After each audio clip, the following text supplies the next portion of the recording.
internet historians, and welcome to the last episode of this season. In today's episode, we will be discussing the history behind the movie Radioactive. So, after the death of her beloved husband, Marie Curie's commitment to science remains strong as she tries to explain previously unknown radioactive elements. But it soon becomes terrifyingly evident that her work could lead to applications in medicine that could save thousands of lives, or applications in warfare that could destroy them by the billions. Damn. They really came on that. They really went there. Okay, so what were your guys' thoughts on the movie? I actually liked the movie, but I didn't love it. I liked it because I liked learning about Marie Curie and her relationship with Pierre and all the work that she did. But I think there were some parts that were weird that I didn't love. Yeah, same. I mean, it was all right. I just thought it was a little weird when they would interwove the scenes of the future of how her discoveries affected things, because I feel like at first it didn't really make it super clear. I know they had the time, but I'm still was confused by it. I'm what is this coming from? How is this connected? And then once I read about it online, as I do, I saw what it was, and then it made more sense. Yeah, because I wasn't exactly, I didn't pay so much attention in the beginning to know what year Marie Curie was doing everything. So then when they hopped to the 60s, I was like, is she still alive? Yeah, I don't know. I kind of found it kind of boring, honestly. And I mean, we talked about this last night, and Lisa, I think you said it really picked up more towards the end. Oh yeah, Nicole, you said that. It got more interesting. Yeah, it was just I don't know. I just found myself super bored at the beginning, and the editing was just kind of strange. I wasn't quite sure what they were going for, because it gets kind of weirdly experimental, and I don't know, because there's that whole thing with the fire dancer when she's in her memory, and the radio. Yeah, I don't know. It's just it's just kind of weird. It's just I don't know what they were going for. And then when they did the flash forwards or whatever, it's just I felt like they needed to pick a direction, I guess, to go in with the editing style and stuff. I don't know. Yeah, it was kind of they were had real life elements, and then fantastical elements, and then especially the end too, when she sees she walks through all of the scenes that we had already seen in the film, where it was showing how her discoveries have affected real life, and that was kind of, I don't know, that was weird, and I was wait, she is a part, Oh, and there was one scene in particular that bothered me so much. She was in the hospital, and she was walking down the row of beds or whatever, and she was seeing the people that she knew or whatever, and it was so ridiculous how much emphasis they had to put on the fact that one of them, or the ones that she was seeing, was Pierre, and they had to do a flashback we didn't know who Pierre was or what he looked like. It's just this is the focus of the whole movie. It just seemed I kind of laughed, because I'm what kind of, this is a weird, I don't know. Well, to be honest, I kind of okay, so him and Paul looked really They do look really similar. So yeah, I had a moment where I think when she had started the affair, I was and then they had that scene where she was laying in bed with him, and then she touched his face and his I did like face. that cut though. That was good. But edit. I was wait a minute, is that, I'm confused. I was so the guy she slept with, what? And I was so confused since they looked so similar. And the other thing that really bothered me was definitely the accents. I'm okay, she's Polish, but she sounds English, and then Pierre has a French accent. I felt like everyone was hopping between accents, and I didn't like that.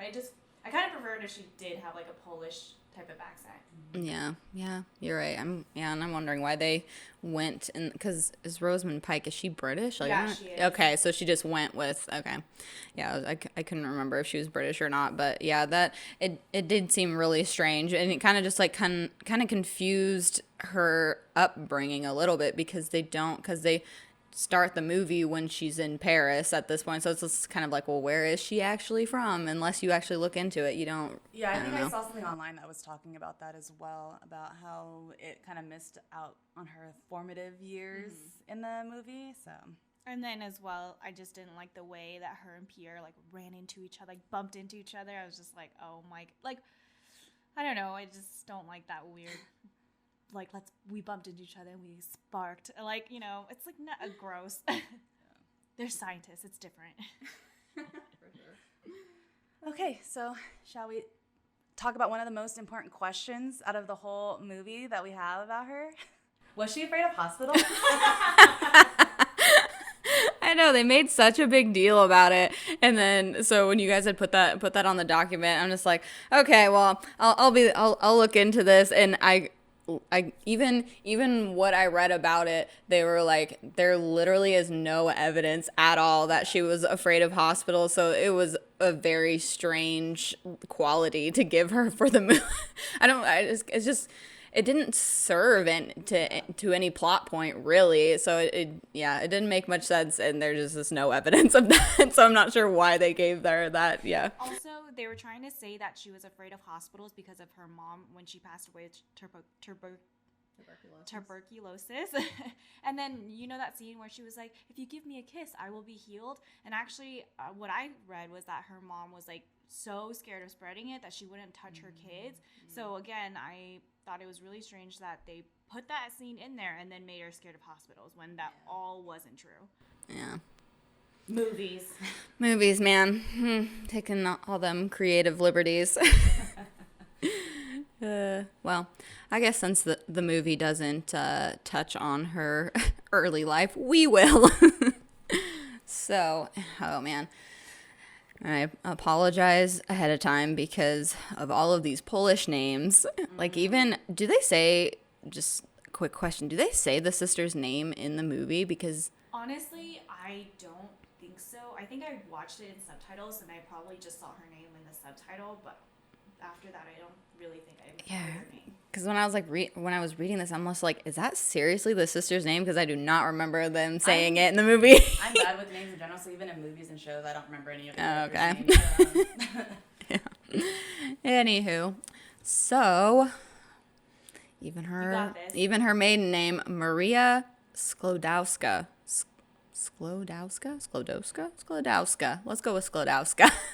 Was born in Warsaw in Congress, Poland, in the Russian Empire in November 1867. She was the fifth and youngest child of well-known teachers.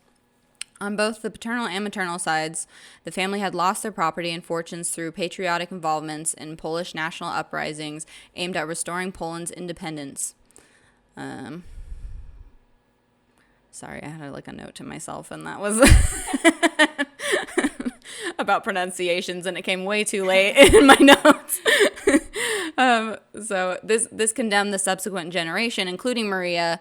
Sorry, I should have probably prefaced that her birth name is Maria, but then she became more French, I guess, by going by Marie once she moved. Like Marie Antoinette, like how she was. Yeah, exactly. Yeah. So, so this kind of doomed them to struggle at this. Not good. Unable to enroll in a regular institution of higher education because she was a woman, she and her sister Bronislawa. Yeah, that's why I'm just like, I don't think they call her that in the movie. No, I don't know. She's the one with the most complicated name, right? Like the yes, yeah, and the one that they portray in the movies. They don't even think they mention any of the other siblings in the movie. One of them, I think, passed away when she was really young, because she has like there's 5 of them, right? And so she's got one brother, so she's 3 sisters, and I think one of them passed away like at the age of 10 or something like that. So hard life in Poland. Not even Poland. True, I guess that is true. So her sister Bronislawa became involved with the clandestine Flying University, which is sometimes translated as floating university. It's a Polish patriotic institution of higher learning that admitted women. So, like you were wondering, or as you had mentioned, her struggles as a woman kind of started early, just with her education. Maria made an agreement with her sister that she would give her financial assistance during Bronislawa's medical studies in Paris in exchange for similar assistance 2 years later. In connection with this, Maria took a position as a governess, first as a home tutor in Warsaw, then for 2 years as a governess with a family who were relatives of her father. At the beginning of 1890, Bronislawa, who a few months earlier had married a Polish physician and social and political activist, invited Maria to join them in Paris. Maria declined because she could not afford the university tuition. It would take her a year and a half longer to gather the necessary funds. She was helped by her father, who was able to secure a more lucrative position again, and a teaching job. All that time, she continued to educate herself, reading books, exchanging letters, and being tutored herself. In early 1889, she returned home to her father in Warsaw. She continued working as a governess and remained there until late 1891. She tutored, studied at the Flying University, and began her practical scientific training in a chemical laboratory at the Museum of Industry and Agriculture. The laboratory was run by her cousin, who had been an assistant in St. Petersburg to a big Russian chemist. He was profound. He was profound. He was, yeah. So, her life in Paris. In late 1891, she left Poland for France. In Paris, Maria, or Marie as she would be known in France, briefly found shelter with her sister and brother-in-law before renting a garret, which is essentially a habitable attic, closer to the university in the Latin Quarter, and proceeding with her studies of physics, chemistry, and mathematics at the University of Paris, where she enrolled in late 1891. She subsisted on her meager resources, keeping herself warm during cold winters by wearing all the clothes she had. She focused so hard on her studies that she sometimes forgot to eat. She studied during the day and tutored evenings, barely earning her keep. In 1893, she was awarded a degree in physics and began work in an industrial laboratory of Gabriel Lippmann. Meanwhile, she continued studying at the University of Paris, and with the aid of a fellowship, she was able to earn a second degree in 1894. She had begun her scientific career in Paris with an investigation of the magnetic properties of various steels, commissioned by the Society for the Encouragement of National Industry, that's kind of funny. Here's a society just for, yeah. So that same year, Pierre Curie entered her life. It was their mutual interest in natural sciences that drew them together. Pierre was an instructor at the City of Paris Industrial Physics and Chemistry Higher Educational Institution. They were introduced by a Polish physicist. Joseph Kowalski? Joseph Kowalski. Yeah, that's not so bad. They were introduced by Polish physicist Joseph Kowalski, who had learned that she was looking for a larger laboratory space, something that Kowalski thought Pierre had access to.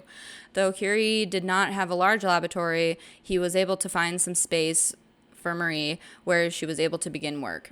Their mutual passion for science brought them increasingly closer, and they began to develop feelings for one another. Eventually, Pierre proposed marriage, but at first Marie did not accept, as she was still planning to go back to her native country of Poland. Curie, however, declared that he was ready to move with her to Poland, even if it meant being reduced to teaching French. Meanwhile, for the 1894 summer break, Marie returned to Warsaw, where she visited her family. She was still laboring under the illusion that she would be able to work in her chosen field in Poland, but she was denied a place at the Krakow University because of sexism. Again. I also saw that she had planned to go back to Poland as well to take care of her elderly father, and he was kind of like relying on her on that. But then they didn't really say anything after that. They were like, yeah, he was relying on her for that. But then when I guess I'm spoiling it, when she didn't actually stay, I was like, well, what happened to him? And it was just like, oh, we forgot about him, whatever. Oh my God. I don't know. They didn't talk about him, but I just thought that was crazy how, she felt this obligation to go back to Poland, not just for the education, but for her father. Anyway, I don't know. A letter from Pierre convinced her to return to Paris to pursue a PhD. At Marie's insistence, Curie had written up his research on magnetism and received his own doctorate in March of 1895. He was also promoted to a professor at the school. A contemporary quip would call Marie Pierre's biggest discovery. In July of 1895, they were married. Neither wanted a religious service.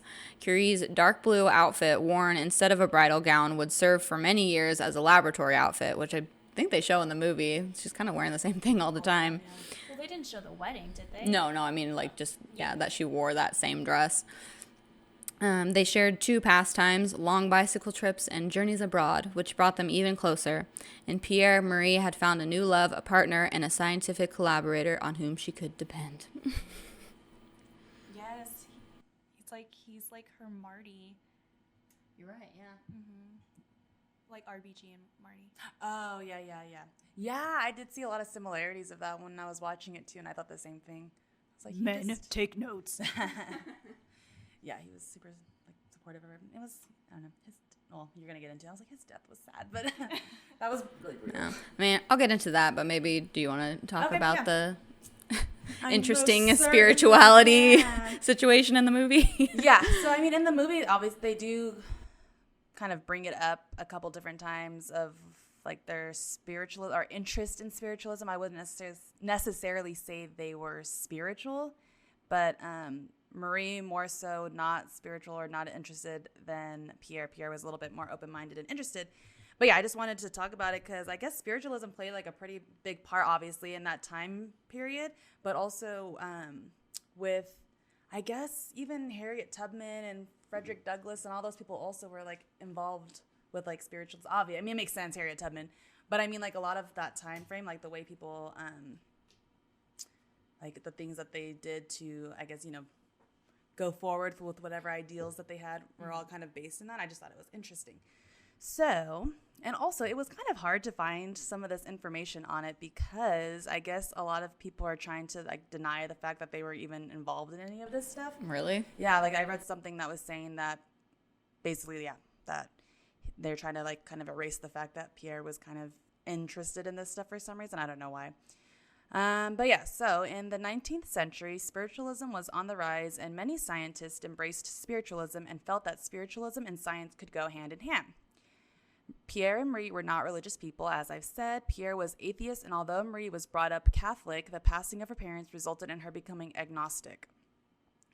Regardless of that, Pierre became intrigued and was open-minded with the idea of spiritualism. He once wrote to Marie saying, "I must admit that those spiritual phenomena intensely interest me. I think they are questions that deal with physics." So Pierre did attend seances, but it was always from the standpoint of it being somewhat of a science experiment. He would take detailed notes, and he was also studying magnetism at the time, so he felt that something within seances could, I don't know, somehow help him with magnetism. I don't really see the link with that, but I mean, also not a scientist, so... Marie Curie was a member of a committee in 1906 that studied the spiritualist phenomena, specifically holding experiments with the infamous medium Eusapia Palladino, who was a known, well, now she's revealed to be a known, like, crook, basically, in the medium world. She had, like, a whole bunch of tricks that she would do to con people, basically, into having her services. He was directly involved in the controls of Palladino's hands or her legs, and sometimes built special devices to make this more secure. The control conditions varied, but sometimes he declared them to have been excellent or even perfect. According to his accounts, he observed table levitations, invisible contacts, table wrapping, furniture moving, flying objects, and flashing lights. He was especially impressed when in the sitting of April 6, 1906, he saw a pedestal table transported with relative slowness. Its trajectories are curvilinear, complicated.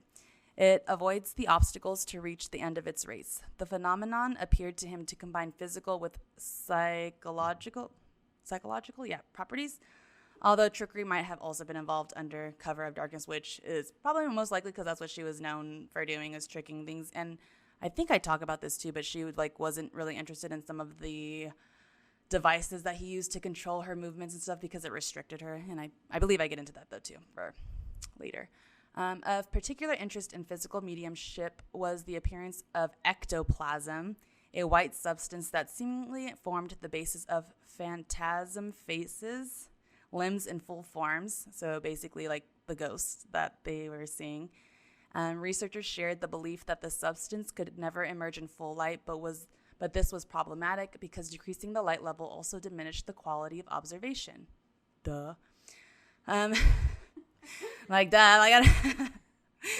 Curie came up with the idea of covering the floor with black fabric, which light cannot penetrate, facilitating the formation of the white ectoplasmic mass and enabling its movements to be better observed. So I guess basically the ectoplasm was secretions, I guess, that ghosts would make, but it was like what people like saw, or that's from my understanding of it. At his last sitting, April 10th, 1906, Curie brought with him a somewhat more complex device, a woolen sleeve held with interior hoops, which he placed between Palladino's feet and a small table, to see if this could channel the psychic force that created the ectoplasmic glimpse. However, as I said before, Palladino disliked the contraption as it limited her freedom of movement. Perhaps for this reason, it suddenly appeared to shake violently in the absence of physical contact by anyone present and disintegrated. So, I don't know. Yeah. I was just like, yeah, she doesn't like it because she's trying to trick y'all, motherfuckers. Curie then set to work creating an anemometer. I don't know how to say that. To measure Palladino's breath, but died before he could put it to use.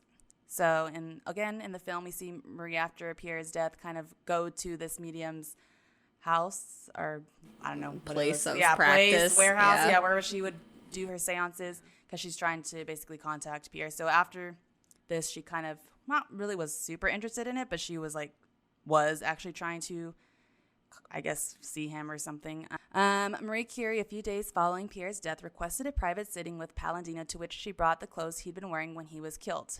No record of this sitting appears to have ever been published, but I think, as I said earlier, it was probably because they're trying to kind of erase the fact that they were kind of involved in anything like this. Yeah. This is somewhat surprising that Marie Curie would go to something like this, because she never confessed a belief in the afterlife, and the experiments with Palladino did not aim to establish proof of survival. So she wasn't trying to prove that they did not. Wait, I'm confused. I'm like, they did not aim. I'm like, what was she doing then if she was not there trying to see if he was there? I thought that's why she was going there, but I don't know, saying that that wasn't her aim, but I don't know. You think she just wanted to make sure he was okay or something? I don't know, but she didn't believe in the afterlife, so I don't understand why she would. I don't know. It's kind of interesting that she would even go there. I'm a little confused by that. Her actions at this time may have been prompted by grief. So, maybe that just answered us, right? Yeah, I mean, that's kind of what I was thinking, is just like maybe she just did all that because he was so into it and wanted to be closer to him in that way, I guess. Yeah. She also started to keep a diary in which she spoke to her dead husband, which she maintained for years. So Marie Curie continued her involvement with the Palladino research and developed an interest in it, although without the degree of enthusiasm that Pierre had shown. She wrote to Countess Elizabeth Gruffelhe, "We recently attended a few sittings with Eusapia." I don't know how to say this lady's name, too. The medium. Yeah, the medium lady. Some of which have seemed very convincing. It is a question of the highest interest. In 1909, she took part in the study of Polish medium Stanislawa Tomzik, but believed fraud was detected. Yet, although she appears to have remained skeptical, she continued to support the legitimacy of such research, perhaps in memory of Pierre, agreeing to become an honorary member of the psychical, I'm thinking that has to say psychic, because not psychical research societies in Britain and Greece. So basically Society for Psychics. On the other hand, she and later her descendants were discreet about the matter to the point of downplaying Pierre's interest. So I think, again, that's why there's kind of hard to find anything about this, because they're trying to, I guess, erase the fact. I think it maybe because it seems kind of embarrassing for them, because they were known scientists who discovered really important scientific discoveries. And yet, they didn't want to see or have their legacy be like, but they're also kind of weird. Yeah. But I thought it was interesting that he was into or intrigued by it, because even though he was atheist, he didn't believe in people being able to see it. So I don't know, it's kind of interesting that he was even into it at all. Yeah. But yeah. Speaking of those scientific discoveries, Well, I was just thinking that, like, just because you are atheist, I don't think it's so, like, far left or far right on the spectrum. I think it's okay for someone to, like, be open-minded about that. I think that kind of makes him a good scientist in a way, is to actually be open-minded about these things, so that, and also I think when it comes to a good scientist, they're always curious, and that's what they want to do, is really try to find the answers to their questions. For sure. I mean, Their deaths. yeah, I was going to say, should I speak on their deaths first Yeah, I before we think so. move on to, okay. So, like you were saying, it's depressing and tragic. Pierre died in a street accident in Paris in April of 1906. He was crossing the busy Rue Dauphine in the rain, and he slipped and fell under a heavy horse-drawn cart. He died instantly when one of the wheels ran over his head, fracturing his skull. Statements made by his father and lab assistant imply that Curie's characteristic absent-minded preoccupation with his thoughts contributed to his death. So In the film, didn't they make it seem like he was drunk? I could have sworn that's No, what it... he had a bottle of wine. I think he was Oh, okay. bringing home a bottle of wine. So I think maybe that's why you get the impression that maybe he was drunk. yeah, I was like kind of confused, like where this movie, but it's just they were in dark alleyways so much in this movie, and I was just like, where are they? Like, first of all, I mean, I don't. There were murderers and serial killers back then, but she was like always alone in a dark alleyway, and I'm just like, girl, this is not good. But and so he was too. So yeah, when he like left wherever I'm like, where is he coming from? Is he coming from a bar? Like, is he coming from the lab? Like, what's going on I here? think they said that he just ran out to run some errands. That's why he like brought home. He was like bringing home like a bottle of wine. I think he was like just like running some errands and was on his way home.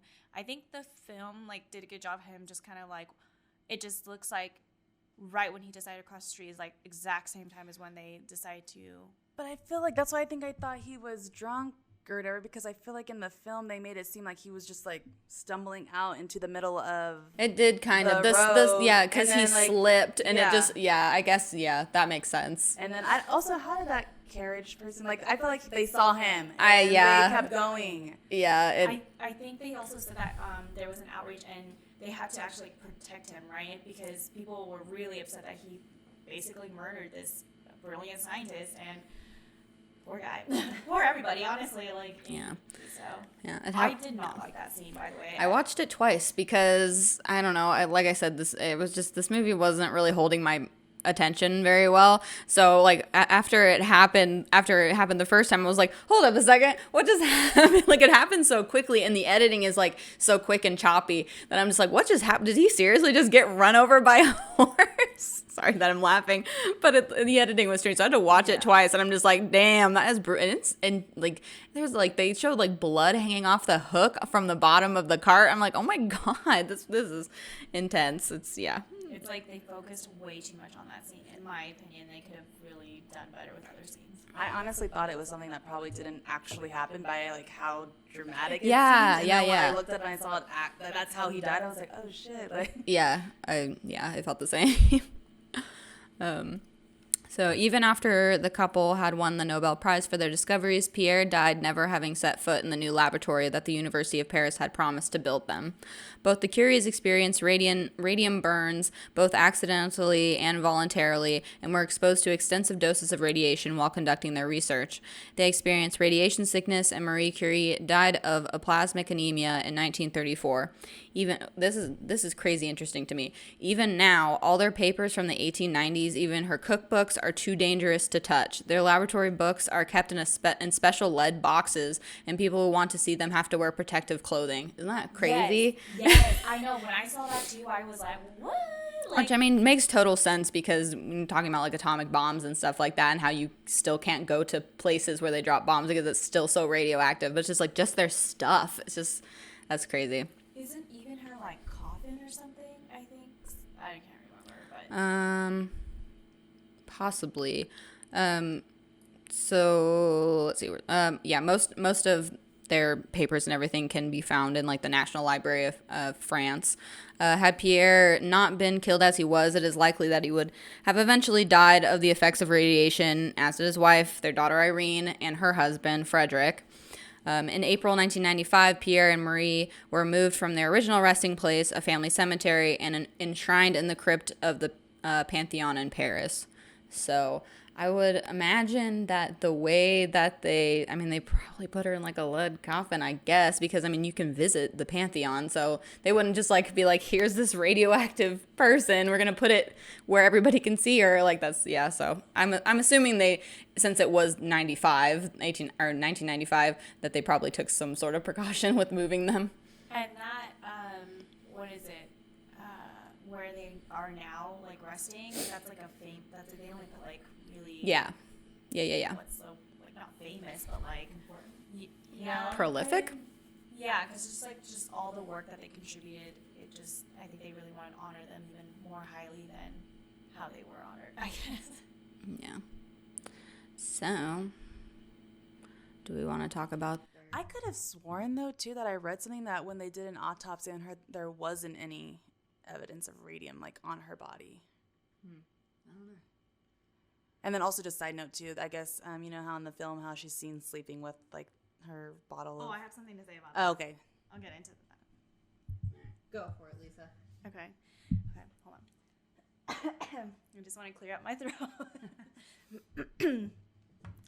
All right, okay, let's get into their research and why Marie and Pierre Curie are just so so well known that a movie was made about them.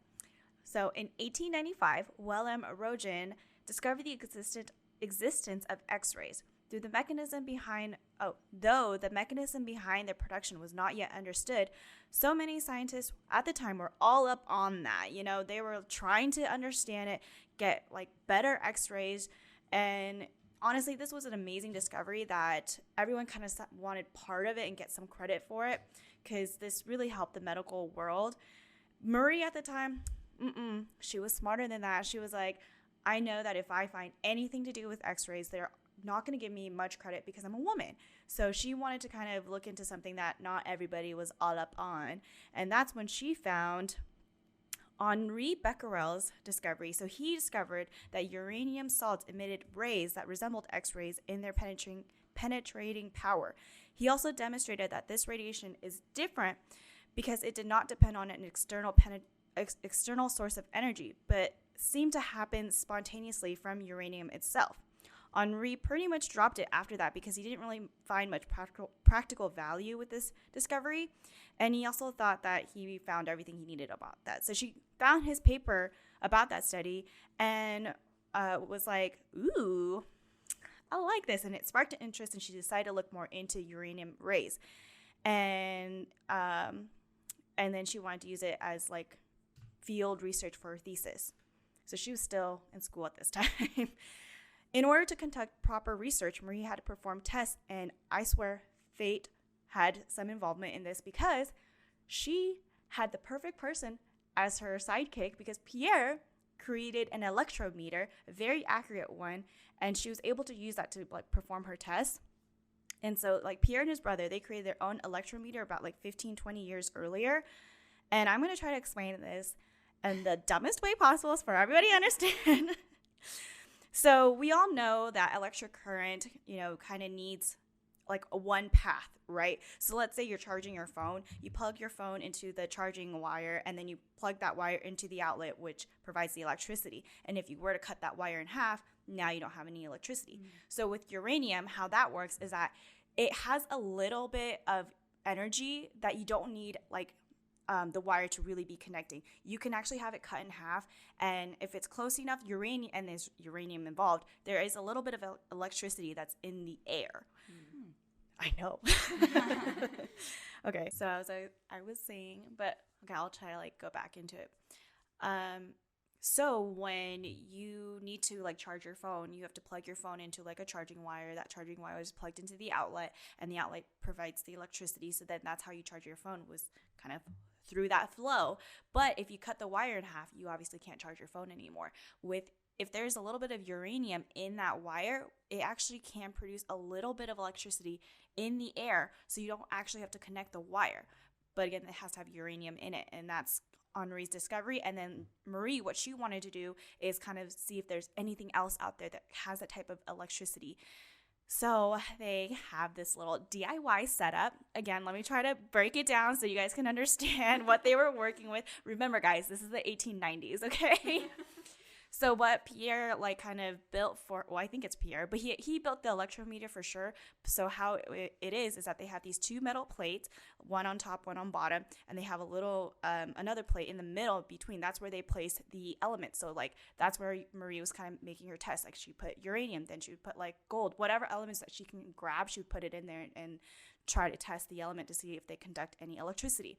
So they would cover that up, and then they have this other device, which is Pierre's electrometer. And this is very cool. So Pierre and his brother, 15 to 20 years earlier, they discovered that if you kind of like certain crystals, if you pull, like stretch or squeeze it, it also emits electricity. So he uses that to help kind of measure the amount of electricity that is coming from the element. So they have like two, I don't know how to, like canisters almost. One is the crystal and the other is where Marie's placing the elements. And then what Marie has on the electrometer, which is where the crystal is that it's actually like has a plate underneath it and she has a weight on it. And what she does is that as she's pulling the weight up, it is actually pulling and stretching the crystal, which is emitting the electricity. So she has to do this tedious task of, and also in front of her is like a scale that's like measuring between the two. And if the scale stays at 0, that means it's actually accurate. Like whatever electricity the crystal is emitting, that's the amount of electricity that is coming from the like uranium, if like, or element, whatever she's testing at the time. So what she has in her one hand is she has a stopwatch because she's timing it. In the other hand, she's gently lifting the weight off the scale from the crystal, and so she's timing it, and she's timing how long it takes for her to like completely pull the weight off that scale, and also making sure that it does not go too far. It has to stay at that 0. So I'm thinking, damn, girl has some back problems. I can just imagine sitting there like lifting. I was gonna say she has to do it by hand. Yes, everything. She's doing everything. She's lifting the scale.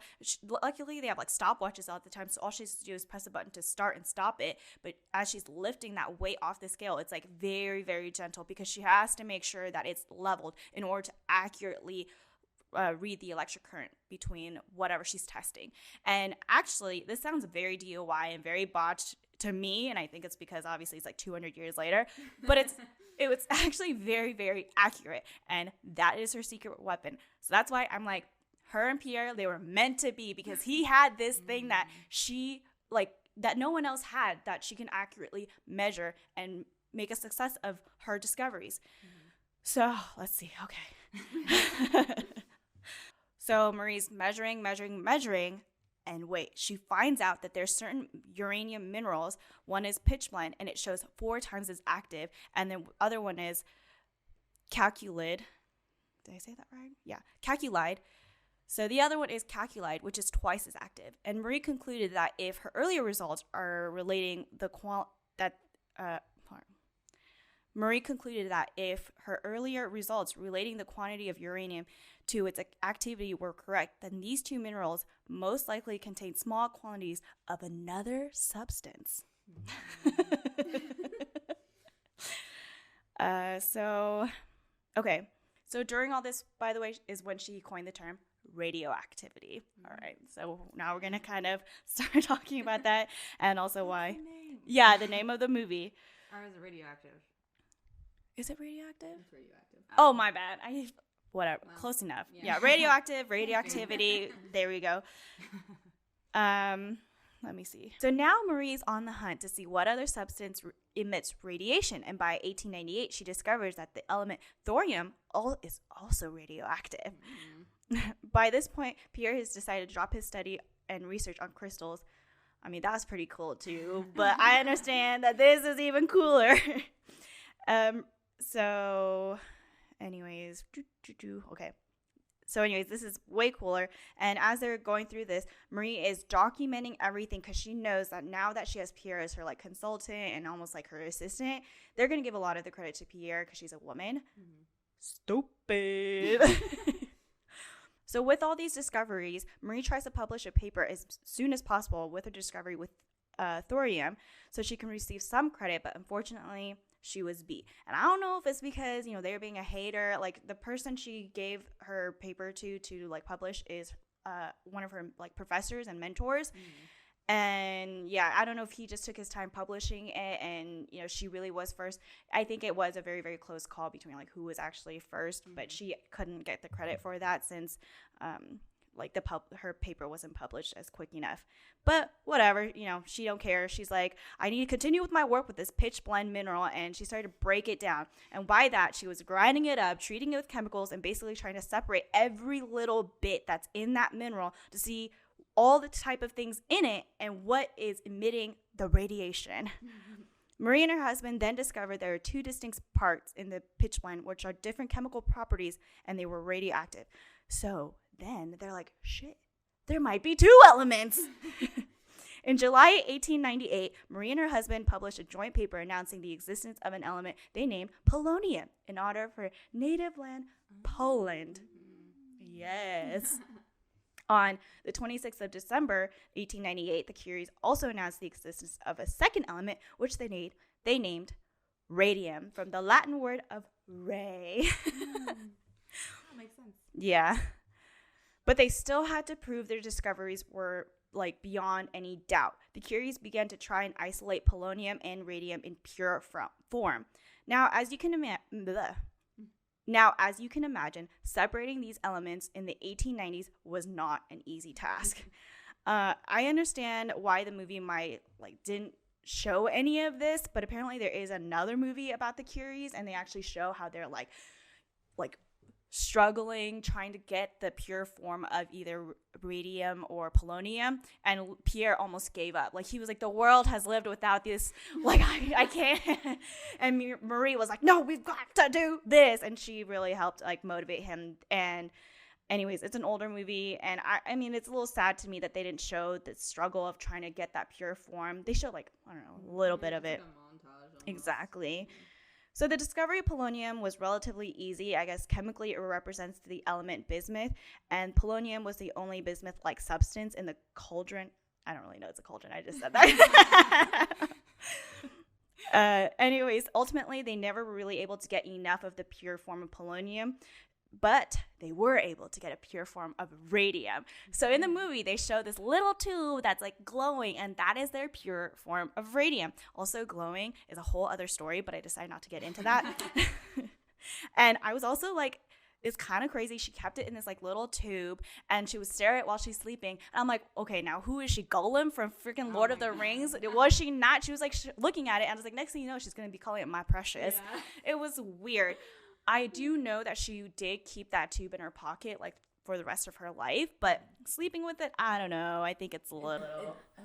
Yeah, I don't know what. Yeah, because I read mixed on that. Like, some people had said, oh, she did keep a vial of it as like a nightlight type situation, and other people were just like, so.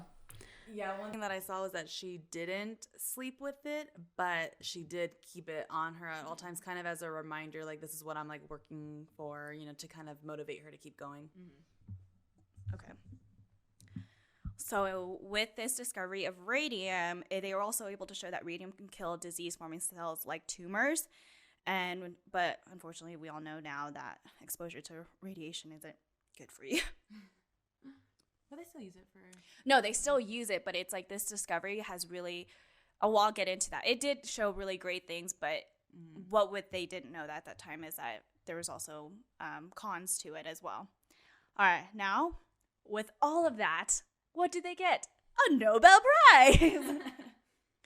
So in December 1903, the Royal Swedish Academy of Sciences awarded Pierre Curie, Marie Curie, and Henri Becquerel the Nobel Prizes in Physics in recognition of the extraordinary services they have rendered by their joint researches on the radiation phenomena discovered by Professor Henri Becquerel.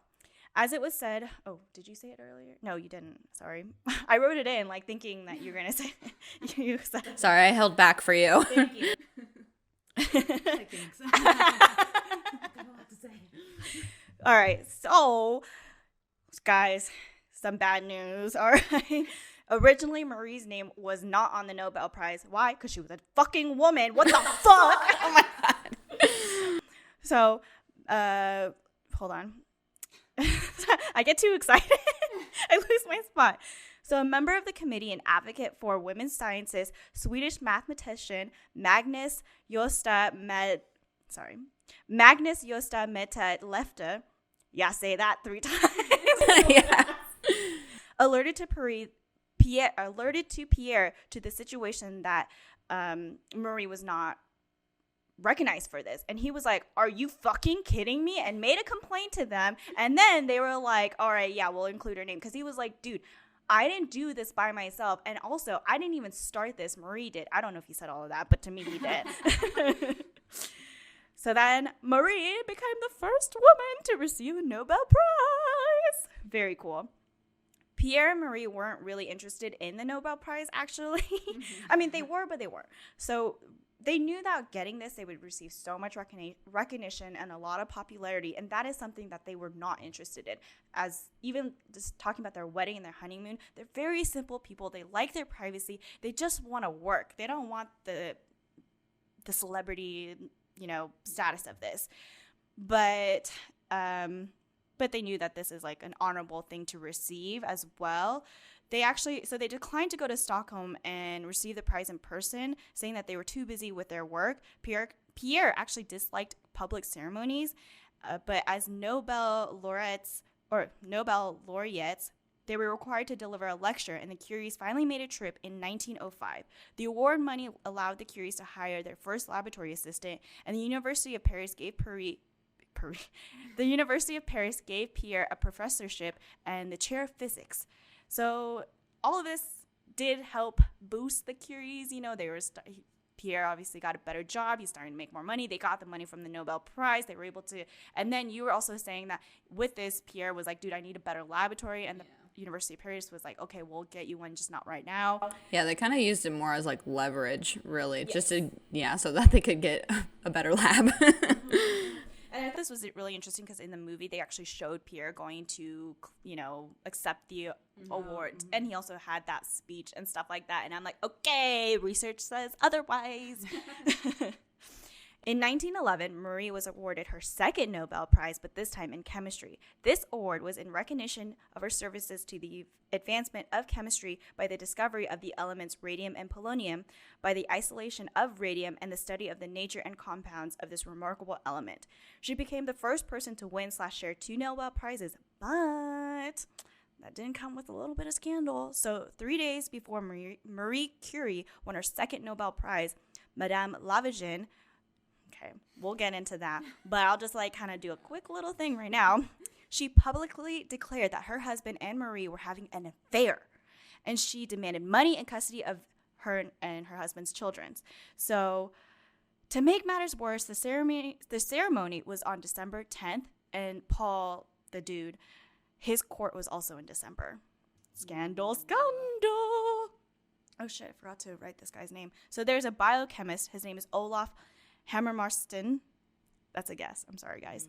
He said, we must do everything that we can to avoid a scandal and try, in my opinion, to prevent Madame Curie from coming. If she comes and this matter surfaces, that would create difficulties in the ceremony, in particular at the banquet. Oh, man, poor Marie. But guess who convinced her to go? Any guesses, guys? I mean, do you really want me to guess? No. Because I know. Albert Einstein. I was like, what? Which they show him at the very end, and I was when they are at that conference, they have that photo at the very end. I'm like, that's Einstein. I can see him in the photo. Like when they were showing when they showed the pictures at the end. Yeah, at the very end. I was just like, what? Yeah, I blew my mind that she knew Einstein. No, I didn't even see him in the picture. I was more focused at how it's all men and she was the only woman. I didn't even look at who the other men were. Okay. So he said, go to Stockholm. I'm convinced that you should continue to hold this riffraff in contempt. If the ramble continues to be occupied with you, simply stop reading that drivel. Leave it to the vipers it was fabricated for. Damn, Einstein. Can you seriously not freaking do this to me? Yeah, he also said that he was impelled to tell her how much that he admires her intellect, her drive, and her honesty. Was he into her? I just think they were just really close friends. Yeah. I think that it's, to me, when I think about her relationship with Albert Einstein, I think of a mind that's able to keep up with hers. Yeah. So I feel like people who are smart as that, when they talk to normal people, they have to dumb things down. And to actually have a friend where you can like really keep up with each other, I think that's the type of friendship that they had. She also won a Nobel Prize before he did. So, Because she's so much cooler. yeah. So that was very cool. All right, so after a tense summer and fall with the trial still to come, Marie Curie, bruised with defiant, went to claim her prize for the discoveries of radium and polonium, and the ceremony passed without any incident. All right, guys, that was a lot. But There's more. There's more. no. Do you guys want me to talk about how our discoveries contribute to our world today, or should we talk about it? You want me to do it now? Yeah. Okay. All right. Oh, wait, can I just say one thing real fast? Is that their coffins or whatever are sealed with the lead lining. Oh, See? really? Yeah. Okay. I knew it. Alright,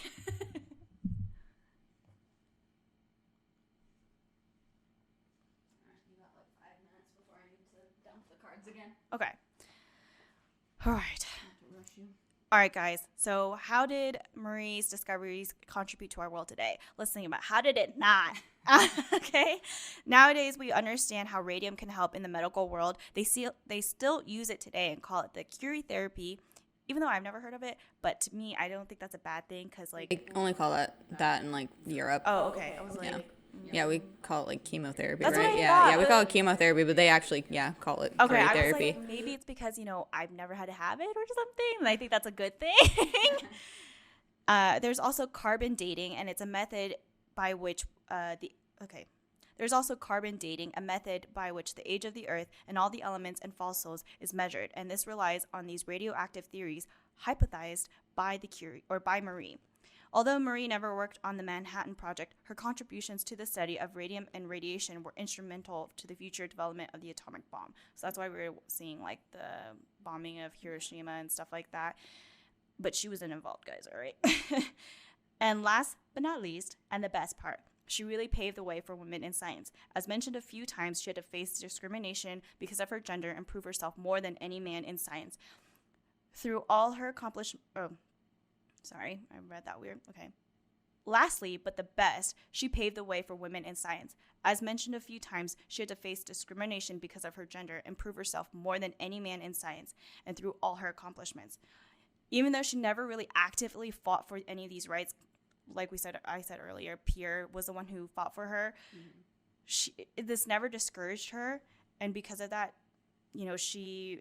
because of her and her like motivation just to get these scientific achievements, that's how she won all these Nobel Prizes. And who knows, if she didn't have that type of drive in her, where would women be in science today? She's the first woman to win these Nobel Prizes in science in 2 different fields and, paved that way, even for her daughter, who also won a Nobel Prize. So, I was gonna say man or woman. She's the first ever to win an award twice. And yeah. Exactly. Yeah. So I think it's great. She is a woman that little girls can look up to when they want to become a scientist. There is a woman out there they can look up to, and that's what warms my heart. Yeah. Could go on and on about her family, but even her 2 daughters are also very accomplished. So it's just... Actually, I read that her younger daughter, Eve, made this joke how she was the disappointment because she doesn't have a Nobel Prize. But to be fair, I think she should have one. She did so much for, like, humanitarian thing. Mm-hmm. Am I saying that right? Because she married, like, the founder of, like, UNICEF or something like I that. think he was a founder. I think he was he was, like, some sort of... Well, he's like one of the main dudes or whatever for UNICEF. Yeah, he won a Nobel Peace Prize. Her sister and her brother-in-law won their prize. Her parents won their prize. Yeah, it's like, but to be fair, it doesn't mean she did any less. She did a lot. And the daughter lived to be 102. Dude, I know. She died in 2007. Yeah, isn't that crazy? That blew my mind. And when she turned 100, she got a letter from, I forgot who in France, but also from George W. Bush. Nice. Like, but that's just like how recent it is, You hear like George W. Bush, you're like, what?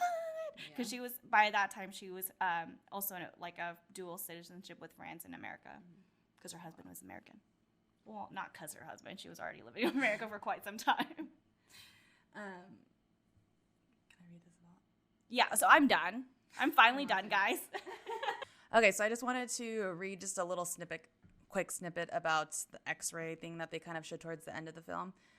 So another fact that the movie highlights is Marie's contributions during the First World War. Much like in the film, she developed mobile radiography units, which came to be known as Le Petit Curie, to facilitate X-ray services on the field, saving countless lives because of it. In the beginning, it was just her and Irene. That's how she says it, Irene? Yeah. Irene. But later, they trained other women as well and helped millions of soldiers. Marie became the director of the Red Cross Radiology Service to take complete charge of the task. In the film, she offers her Nobel Prize medal to secure radiological units for the Army. In reality as well, she tried to donate her medals for the war effort and even bought war bonds during using her Nobel Prize money. I just wanted to make a quick mention of that because that was like the part of the film that actually intrigued me the most. So in the movie, she like tried to give her Nobel prizes and like was saying to like melt them down and use that gold as like money. But I guess she did try to do that, but they actually didn't let her, and that's why she had to use her Nobel Prize money in order to help with the war efforts. Okay, so what are your guys' closing thoughts on everything? Everything. Well, closing thought on the movie. Not the greatest. Not a true reflection of everything I think that kind of her life was about, obviously. Yeah. Again, that's kind of to be expected. Yeah, I think that's the most disappointing part. I mean, like I said, I actually liked the movie, but going back to it and, reading all what I have researched, it really was disappointing how they added some things, I don't know, to create more drama. Yeah. Just, I don't think it needed that. Like, reading about her life and everything she's gone through, it didn't need that. If you just kept it accurate, it would have been perfectly fine. Yeah. And added Albert Einstein. Yeah, I don't know. Yeah, I feel like there were definitely things that could have been cut that they felt were more exciting, I guess, even though, and then they left out what we felt was more exciting elements of her life. Yeah, definitely. I feel like, I don't know if it's just the writer or the director or what was going on, but yeah, it's definitely didn't do her the most justice, I would say. And like I was telling you guys last night, which it was like, so, because I've been with you guys all weekend, so it was hard to hold back my thoughts, and then I finally was just like, all right, let me tell you I didn't like this movie.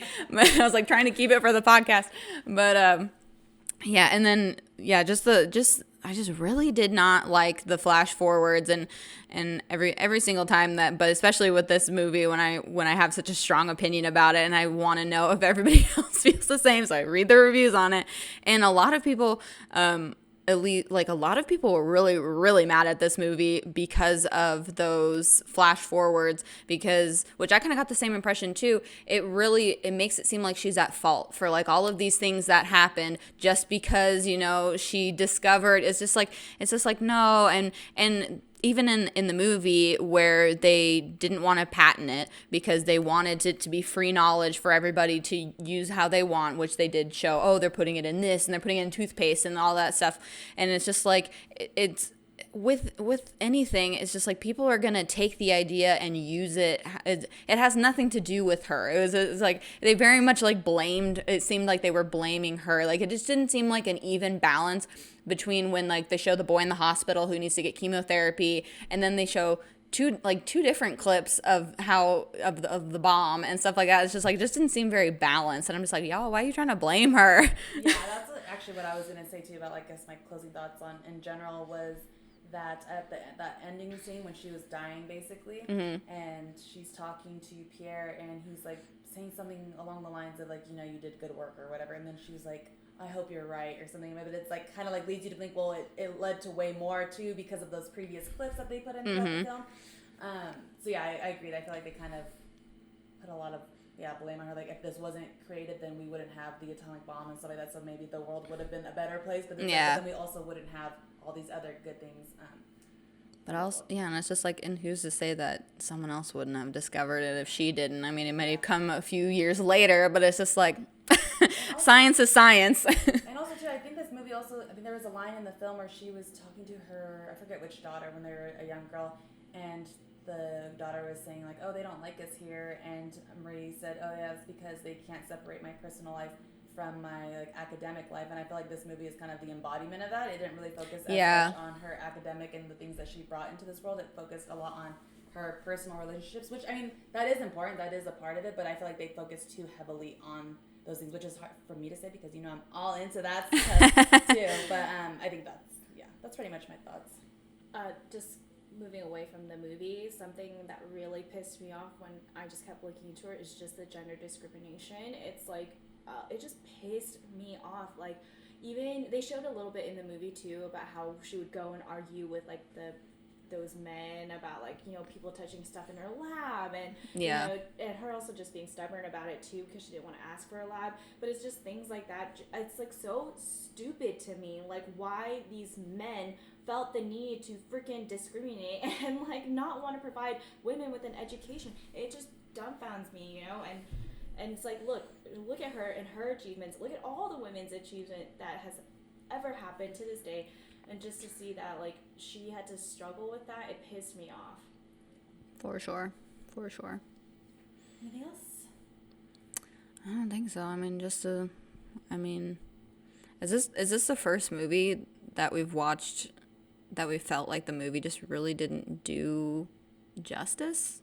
We thought that a lot. Did we? I don't know. No, because I guess that's true. And then I was gonna say the Bohemian Rhapsody. I think we kind of Yeah. had this mixed, like, feeling about it. Like, it was okay. There could have been more. Yeah. Well, I guess for a movie that's focusing mostly on one person, then I guess this is probably the main one that I felt like didn't really do her justice and could probably use another rendition. I think Rosamund Pike did do a good job. Like, you didn't like her acting? No. Aww. I was like, I think I'm just. I like don't want to like say too many bad things. I'm here. I liked Pierre's. I don't know who the actor was, but I liked his. Also, side note, that haircut that him and is it Paul is the assistant or whatever? Yeah, that their haircut was so silly. But then in my research, looking up pictures of Pierre, that was like their legit haircut. Like, it was just so strange. I'm like, really? They had hair like that in the 18? Like, it was very strange. I was like, boy, it looks like you did it yourself. I don't know. Anyway. Okay. Thanks for joining us this season on the Internet Historians Podcast. Please follow us on Spotify, Apple Podcasts, or Google Podcasts, and just catch up on all of the episodes from this season. I know. When are we coming back? Should we let everybody know? Just after the holidays. Yeah. Yeah, we're just taking a short break. But yeah, connect with us on Instagram so you can keep up to date with us and be the first to know when we come back for our second season. Thank you. Bye. Happy holidays.